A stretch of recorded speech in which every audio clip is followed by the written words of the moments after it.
세무사님 안녕하세요.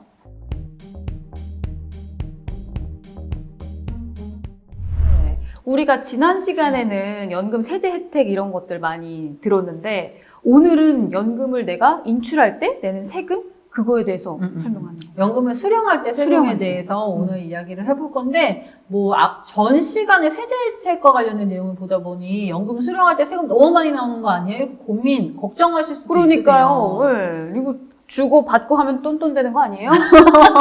아니에요. 너무 걱정하지 마세요. 네. 법에서 정해놓고 있는 요건을 갖추어서 연금으로 수령을 하면 수령할 때도 세금이 꽤 가볍습니다. 오. 네. 근데 이 연금 계좌라는 게 이 계좌 안에 뭐 펀드랑 여러 가지 투자 상품들을 넣어서 투자를 하는 거잖아요.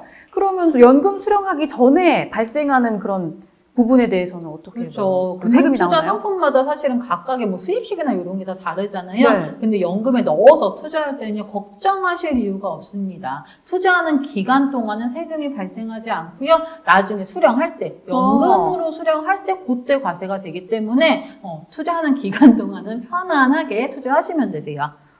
아니 그러면 나중에 한꺼번에 세금이 나오면 이것도 되게 많은 거 아니에요? 그것도 요건을 갖추기만 하면 세금이 꽤 가볍기 때문에 너무 네. 걱정하지 마시고요. 그래서 이번 시간에 인출할 때 세금이 어떻게 과세되는지 볼 건데 요걸 볼 거면 먼저 우리가 연금 안에 들어있는 그 금액의 자금 원천을 좀 나눠봐야 합니다. 네. 어떤 것들이 있었죠?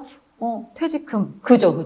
그리고 또 내가 넣는 그죠. 불입금? 맞아요. 네. 회사에서 넣어준 퇴직금과 내가 추가로 불입해서 세액공제 받은 불입금 이렇게 볼 수가 있어요. 근데 추가적으로 내가 불입을 했지만 세액공제 받지 않은 그 원금도 있을 수 있고요.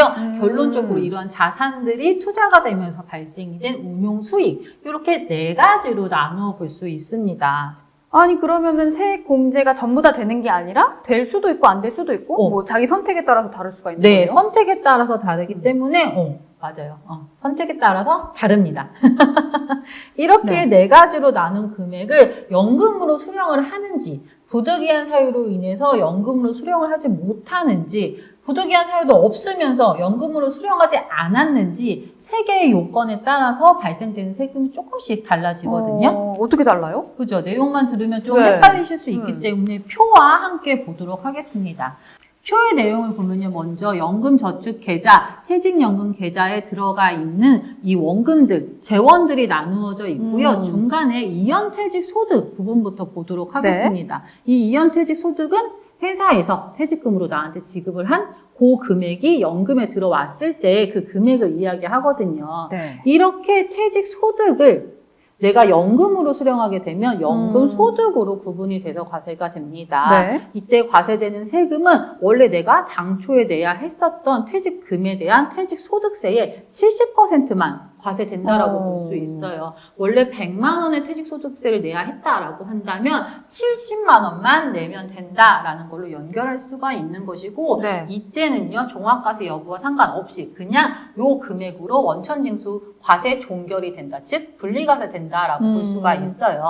이 동일한 금액을 부득이한 사유로 인해서 연금으로 수령하지 못했다라고 했을 때도 동일하게 이연퇴직소득세의 70%로 과세된다. 그리고 분리과세 된다라는 사항까지 네. 확인하실 수 있는데 부득이한 사유도 없는데 연금으로 수령하지 않은 경우 네. 이게 좀 특이하다라고 볼 수 있는 거죠. 이때는 이연퇴직소득세로 해서 그냥 전체 금액 원래 내야 했던 퇴직소득세 100만 원 전체가 원천징수된다. 이렇게 보실 수가 있습니다. 네. 두 번째로는요. 내가 불입한 금액 중 세액공제 받은 그 원금과 수익 금액에 대해서 어떻게 발생하는지 아이들을 수령할 때는 세금이 어떻게 과세되는지 보도록 할게요. 네. 법정 요건을 갖춰서 연금으로 수령했을 때는요. 연금 소득으로 과세가 되면서 3.3%에서 5.5%까지의 세율로 원천 징수가 됩니다. 만약에 이렇게 수령한 금액이 연간 1,200만 원을 초과한다라고 한다면 종합과세된다. 한마디로 5월에 종합소득세 신고를 해야 된다라는 걸로 연결해서 보실 수 있으시고 부득이한 사유로 인해서 연금으로 수령하지 못했다라고 한다면 연금 소득으로 구분이 되고 3.3에서 5.5%로 원천 징수되는 건 동일한데 분리과세로 과세가 종결됩니다. 한마디로 1,200만 300만 원 넘어서 종합과세 된다라는 등 이런 거 없이 그냥 요 원천징수로만 과세가 끝난다. 동결된다 보면 돼요. 근데 만약에 부득이한 사유도 없는데 연금으로 수령하지 않았다라고 한다면 이때는 기타 소득으로 구분해서 과세를 하면서 16.5%로 원천징수 분리과세 된다. 이렇게 정리할 수가 있어요. 그리고 마지막으로 내가 불입한 금액 중에서 세액공제 받지 않은 원금이 있잖아요. 네. 여기에 대해서는 어떻게 수령하든지 간에 아무런 과세가 없습니다. 그렇잖아요. 그냥 내 원금 네. 아무 혜택도 안 받고 그냥 내가 그냥 참는 가만히 둔 거잖아요. 거다? 그렇기 때문에 여기에 대해서는 과세되는 부분이 없으니까 네. 연금 저축, 연금 계좌에 불입을 하고 세액공제 받을지 여부를 판단할 때 좀 감안을 하셔서 수령할 때 세금이 어떻게 과세되는지까지 감안을 하셔서 신청을 하셨으면 좋겠어요. 근데 이 연금으로 수령을 할 때 아까 3.3에서 5.5 이 범위가 있었잖아요. 왜 어떤 경우는 3.3이고 어떤 경우는 5.5예요? 연금을 수령할 때 그 가입자의 나이가 몇 살이냐에 따라서 원천 징수되는 세율이 달라진다 볼 수 있어요. 55세 이상 70세 미만인 자가 수령할 때는 5.5%, 70세 이상 80세 미만인 자가 수령할 때는 4.4%, 80세 이상인 자가 수령할 때는 3.3%, 이렇게 더 네. 올드 늦게 받을수록 더 늦게 받을수록 더 낮은 세율을 적용받을 수 있기 때문에 네. 혹시라도 노후 자금에 좀 여유가 있다라고 한다면 좀 미루어서 수령하는 것도 좋은 절세 방법이라고 생각이 돼요. 근데 표에 보니까 연금 수령이 있고 연금 외 수령이 있고 이거는 어떤 경우예요?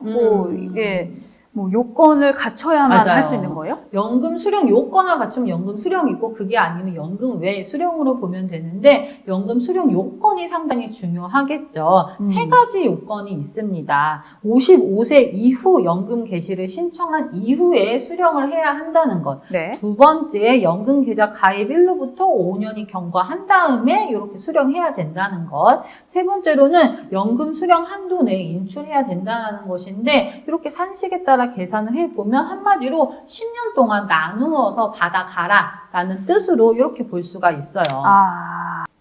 그러면 정말 노후 생활비로 쓸 수밖에 없을 것 같은데 1,200만 원이다. 그럼 월 100만 원인 거잖아요.